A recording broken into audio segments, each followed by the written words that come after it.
en Nouvelle-France. Il faut faire un recul de 300 ans, mais on peut le faire avec la magie de la musique. On a aussi, heureusement, un témoin de l'époque important, c'est le père Gabriel Lallemand, provincial des Jésuites, qui tenait un journal à cette époque. Et voici ce qu'il nous raconte pour la messe de minuit à Noël en 1645. Le premier coup des cloches de la messe de minuit sonna à 11 heures, le second un peu avant la demie. Et pour l'or, on commença à chanter 2 airs. Venez mon Dieu et chantons Noé. Monsieur de la Ferté faisait la basse, Saint-Martin jouait du violon. Il y avait encore une flûte d'Allemagne qui ne se trouva pas d'accord quand on vint à l'église. Nous eûmes terminé un peu devant minuit. Et 3 ans plus tard, Noël en 1648, il dit, on chanta les 3e psaumes des nocturnes en Faux-Bourdon et à l'élévation et pendant les communions, musique avec les viols. Voici donc avec ces instruments qu'on utilisait avant que l'orgue arrive à l'église, le cantique Chantons Noël, un autre Noël, Or nous dit Marie, et un petit motet, Domine salvum fac regem, qu'on chantait à la fin de toutes les messes, qui voulait dire Dieu sauve le roi. Chantons tous à la naissance du Rédempteur incarné, Noé, Noé, Noé, Noé, puisque c'est notre croyance, entonnons-lui Kyrie, Kyrie eleison. Adorons dans cette crèche sa profonde humilité. Noé, Noé, Noé, Noé, c'est de là qu'il nous la prêche. Redisons-lui Kyrie, Kyrie eleison. Et pour conserver l'usage dans l'église respectée, Noé, Noé, Noé, Noé, poursuivons de grand courage en disant aussi Christé, Christé eleison. Il vient pour mettre en sa gloire ceux qui l'auront mérité. Noé, Noé, Noé, Noé, ayons bien dans la mémoire de chanter toujours Christé, Christé eleison.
Les airs qu'on chantait dans le temps des fêtes, on les appelait des Noëls.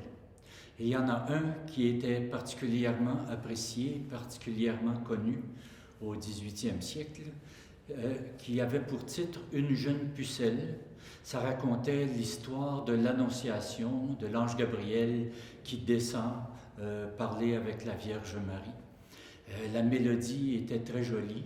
Au XVIIIe siècle, il y a plusieurs compositeurs qui en ont fait des arrangements différents. Mais surtout, il y a le père Jean de Brébeuf, un missionnaire jésuite par ici, qui a repris cette mélodie et y a rajouté des paroles qui racontaient la naissance de Jésus en langue huronne. Alors, ce qu'on va entendre maintenant, c'est un duo, d'une jeune pucelle, suivi d'une version un peu plus savante de Charpentier, et enfin le fameux Jesus a Hatonia de Jean de Brébeuf.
Jesus Adonia, Jesus Adonia, Jesus Adonia. All'occhio chi nasce, Eronia, Eronon, Yondon combattan dentro senza don Aronion. Guarire la guerra, io senza don Aronion. Jesus Adonia, Jesus Adonia, Jesus Adonia.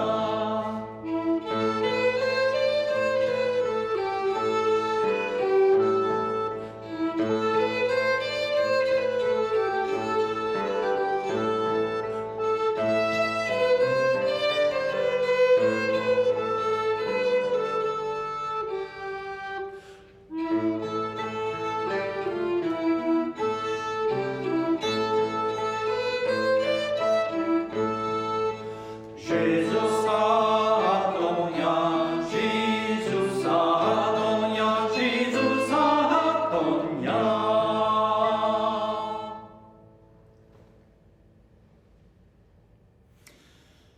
Toutes ces mélodies qu'on chantait à Noël au 18e siècle dataient en fait du 15e et 16e siècle à peu près. Et elles avaient continué d'être chantées pendant 200 ans jusqu'au 18e siècle, où plusieurs compositeurs se sont intéressés à ces œuvres-là, surtout des organistes qui les ont repris et ont recomposé les pièces avec des variations. Il y a une autre personne au 18e siècle qui s'est intéressée à ces chants anciens. Il s'appelait l'abbé Pellegrin. C'était un prêtre, poète. Et lui trouvait que les paroles des textes anciens étaient désuètes. Et il a donc réécrit de nouvelles paroles sur la musique ancienne. Et par exemple, une chanson qui s'appelait « Où s'en vont ces gai bergers » est devenue « Sa berger, assemblons-nous ». Celle qui s'appelait « Laissons paître nos bêtes » est devenue « Venez divin Messie sous la plume de Pellegrin ». À la venue de Noël est devenue « Jésus, soyez le bienvenu ». Et ce qui est intéressant avec cet abbé Pellegrin, c'est que les communautés religieuses aimaient beaucoup sa nouvelle interprétation des pièces anciennes. Et par ici, la version que nous allons vous donner, les deux chansons que nous allons jouer, sont tirées du recueil de Noël de l'abbé Pellegrin qui se trouve dans le couvent des Ursulines à Trois-Rivières, à la bibliothèque du couvent. Alors voici « Laissez paître vos bêtes » et « À la venue de Noël », version de l'abbé Pellegrin.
Beaucoup de ces Noëls qu'on chantait anciennement mettaient en scène des bergers.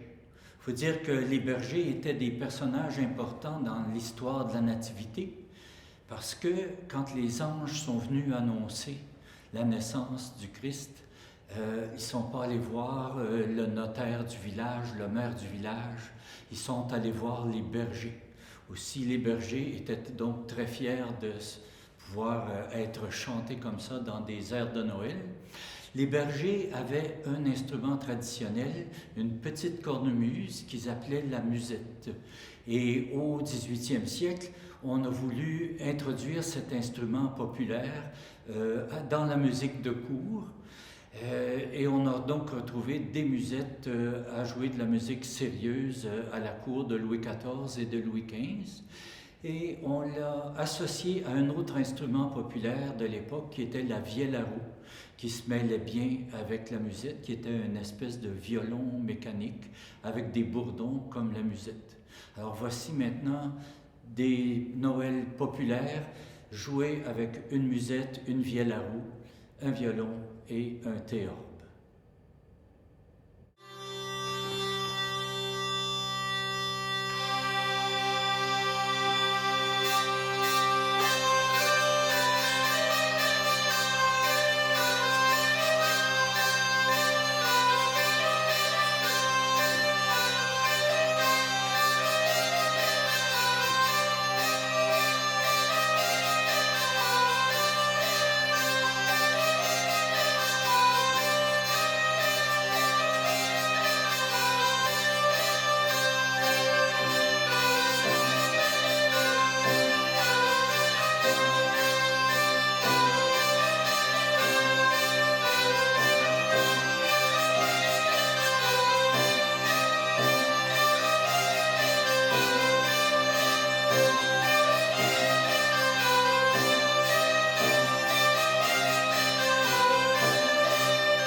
On sait tous que la fête de Noël, en plus d'une fête religieuse, c'est aussi des célébrations sociales. Les ancêtres au 18e siècle avaient la réputation d'adorer danser. Et il y a donc un certain nombre de danses qu'on pouvait faire à Noël. À cette époque-là, au 18e siècle, c'était surtout des menuets. Mais vers les années 1750, on a commencé à danser des contredanses. Alors voici 3 contredanses du 18e siècle qui ont ceci d'intéressant, c'est qu'elles ont été retrouvées dans un manuscrit qu'on appelle, nous, le manuscrit de Trois-Rivières, parce qu'il appartient aux archives du séminaire de Trois-Rivières. 3 contredanses, la Poinçonnée, la Blonde et la Brune, qui est sur un air de Couperin, et puis les Madelonettes.